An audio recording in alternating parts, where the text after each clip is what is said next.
elevator door slid open with a mechanical sigh. Jenna stepped inside, the lobby's fluorescent lights flickering behind her.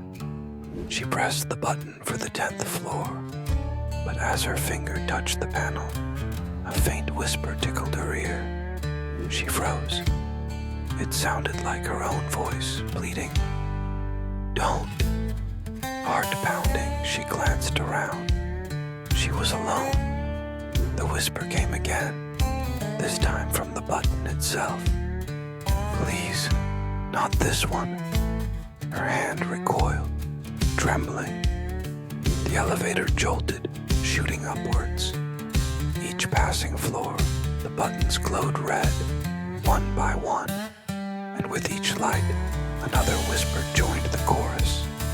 Now, dozens of tiny voices begged, wept, screamed. "Turn back. Let us out. He's waiting." On the 10th floor, the doors opened into pitch darkness. A cold wind whipped inside.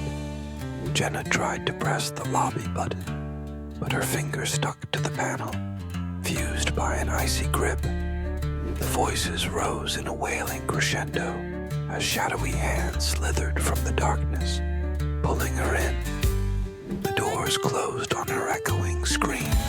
The elevator descended, empty except for a new, softly blinking button. Jenna's name, whispering to the next rider.